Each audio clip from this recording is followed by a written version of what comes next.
ओम श्री गणेशाय नमः। श्री शिव महापुराणे द्वितीयायां रुद्र संहितायां द्वितीय पार्वती खंडे अथ द्विचत्वारिंशो अध्याय।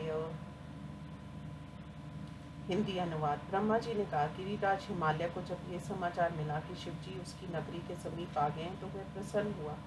फिर सभी सामग्री लेकर अगवानी करने के लिए हिमालय ने ब्राह्मणों तथा पर्वत बंधुओं को भेजा। स्वयं भी भक्तिपूर्वक प्राण प्रिय शिवजी को देखने के लिए अपने भाग्य की प्रशंसा करते हुए हिमालय भी उस ओर गया। देवताओं की सेना को देखकर आश्चर्यचकित होकर मैं धन्य हुई सोचता हुआ उनके सामने आया।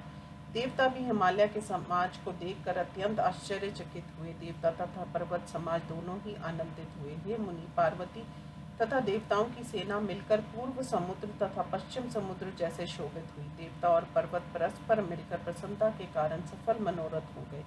शिव जी को आगे देखकर हिमालय ने प्रणाम किया। फिर सभी पर्वतों तथा ब्राह्मणों ने प्रणाम किया। बैल पर बैठे हुए प्रसन्नचित अनेक आभूषणों से विभूषित शरीर के अवयवों की अलौकिक सुंदरता से चारों ओर प्रकाशमान, अत्यंत पतले धागों से बने गए रेशमी वस्त्रों से शोभित शरीर वाले, सिर पर उत्तम रतन जटित मुकुट धारण किए हुए तथा हंसते हुए उज्जवल कांति वाले, अलंकार रूप सांपों से जिनका शरीर अवयव युक्त है, उनके कारण अद्भुत कांति वाले हाथ में च्वर लिए हुए देवताओं द्वारा सेवित, बाईं ओर जिनके विष्णु भगवान, दाहिनी ओर ब्रह्मा, पीछे देव राजेंद्र और बगल में देवता आदि स्थित हैं।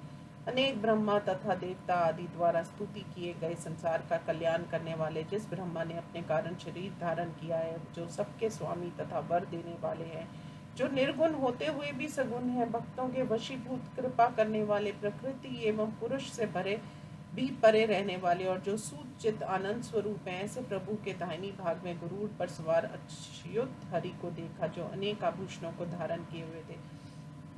हे मुनि, प्रभु के वाम भाग में स्थित चार मुखों में सुशोभित अपने परिवार से युक्त मुझ ब्रह्मा को देखा। इन दो देवताओं के स्वामियों को देखकर जो शिव जी के अत्यंत प्रिय हैं, इन्हें सपरिवार गिरिराज ने सादर प्रणाम किया। फिर गिरिराज ने शिव जी के पीछे विराजमान देवताओं को देखकर उन्हें प्रणाम किया। शिव जी की आज्ञा से गिरिराज ने आगे होकर अपने नगर में प्रवेश किया। पीछे से शेष, हरि, ब्रह्मा, मुनि तथा अन्य सभी देवता प्रभु शिव जी के साथ उसके पूर्व में प्रवेश किए और हे नारद, वे सब नगर की बहुत प्रशंसा करने लगे। देवता आदि को एक मनोहर पर्वत शिखर पर टिकाया, जहाँ पहले से व्यवस्था की गई थी। उसके बाद वहाँ गए जहाँ मंडप बना था, जो चकोर था, जिसके चारों ओर तोरण लगे हुए थे। वहाँ स्नान, जलपान आदि कराकर उनकी परीक्षा ली गई।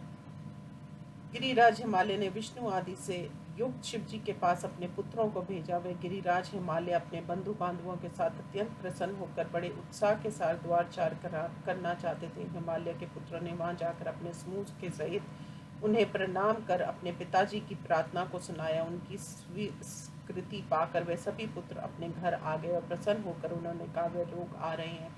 इधर वे देवता गिरिराज की प्रार्थना को सुनकर हे मुनि, शिव जी सहित विष्णु आदि सभी देवता अत्यंत प्रसन्न हो गए। सुंदर वेश धारण कर देवता, मुनिगण तथा और भी शिव जी के साथ हिमालय के घर गए। हे मुनि, उस अवसर पर मेना ने शिव जी को देखना चाहा, इसलिए प्रभु ने मुनि श्रेष्ठ तुमको बुलाया। हे मुनि, तुम उस समय शिव जी द्वारा प्रेरित होकर वहां गए। उस समय तुमने शिव जी की इच्छा को मन से पूर्ण करना चाहा।